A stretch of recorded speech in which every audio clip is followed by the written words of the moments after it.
Olá pessoal, nesse vídeo eu vou falar um pouco sobre este livro aqui, do Alan Segal, Paulo Convertido. E aqui na página 270 ele começa a discutir um tema que é a relação de Paulo com Qumran, né? Tem uma passagem ali em Paulo, 2 Coríntios, capítulo 6, versículo 14, que ele diz assim: não se submetam ao mesmo julgo com os infiéis. Que relação pode haver entre a justiça e a iniquidade? Que união pode haver entre luz e trevas? E aí segue a desenvolver. Então, essa analogia de luz e trevas começou a levantar uma desconfiança nas pessoas, né?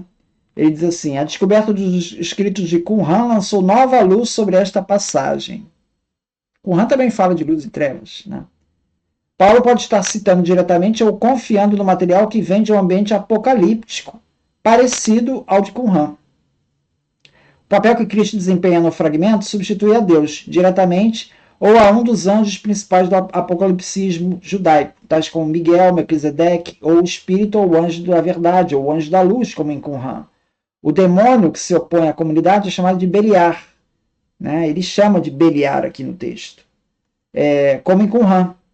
O mundo é dividido entre fiéis e não fiéis. Muitos dos termos dividindo o mundo entre luz e trevas, salvos e condenados, a noção de comunidade como templo de Deus e a necessidade de purificação estão diretamente em paralelo com a apocalíptica judaica em geral e com Qumran em particular. No contexto paulino, o fragmento favorece a recomendação de Paulo de que os coríntios acolhem Paulo e não apoiam aqueles que lhe recusam a acolhê-lo.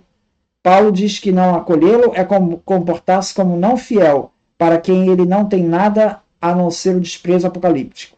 Paulo poderia estar falando sobre os cristãos não fiéis e não sobre os de fora, mas no apocalipsismo, como qualquer outro lugar, os não fiéis e os de fora são igualmente desprezados. Paulo identifica expressamente a comunidade cristã com o templo de Deus. 1 Coríntios 3, 16 e 17. Esse conceito de comunidade é proeminente em Qumran. Então ele traça esses paralelos aí com Qumran. Ele segue mais adiante aqui, na página 281, ainda nessa linha, né? Quando ele vai falar sobre a justificação pela fé, né? Embora o uso que Paulo faça da terminologia da justificação pela fé seja original, esse uso não é sem precedentes no judaísmo ou no cristianismo do primeiro século. Os precedentes não estavam particularmente evidentes até que o manuscrito do Mar Morto, os escritos da comunidade essênia de Qumran, fossem lidos atentamente. Um vocabulário semelhante de justificação foi usado por Qumran para descrever a justiça de Deus para com o fiel e o fim apocalíptico vindouro. Dada a similaridade, é possível que Paulo estivesse intimamente familiarizado com a teologia essênia. Sua crítica mordaz na abertura de 2 Coríntios 6,14 tem uma íntima afinidade com a polêmica em Qumran. É possível que antes da sua conversão ao cristianismo, Paulo tenha observado os essênios detalhadamente. Embora os essênios mantivessem seus segredos para si mesmos, eles também eram visíveis à comunidade judaica e aos viajantes. Como Paulo pode ter sido um intelectual que buscasse a religião, tal como Filo antes dele e Joséfo depois dele, ele pode ter sido atraído a uma comunidade essênia. Isso também é seguido pelo John Fitzmyer, no The Dead Sea Scrolls and the New Testament. Mas não há uma linha nas cartas de Paulo que nos dê uma pista quanto a esse relacionamento. É mais seguro presumir que o relacionamento entre Paulo e Qumran era analógico, derivando de situações sociais similares. A comunidade de Qumran era formada de convertidos e Paulo também era um convertido, embora há uma seita judaica diferente. Tá?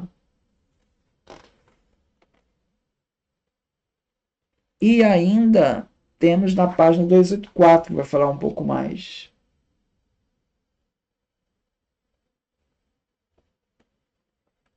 É difícil negar que nesta e em muitas outras passagens de Qumran há uma relação misteriosa com as expressões de Paulo sobre a justificação pela fé. A justiça vem somente através da graça salvadora de Deus, visto que o homem é um pecador por natureza, A justiça ou justificação de Deus é que salva.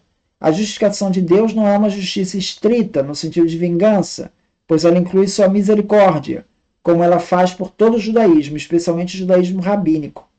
Embora esse paralelo pudesse mostrar que Paulo foi influenciado pela comunidade de Qumran, ele também mostra que as doutrinas de Paulo não devem ser entendidas simplesmente como uma oposição ao Midrash ou à Septuaginta, como outros presumem. Uma dinâmica mais complicada e sutil está em funcionamento. Então ele sugere aqui influências de Qumran na teologia paulina. É isso. Muito obrigado, então.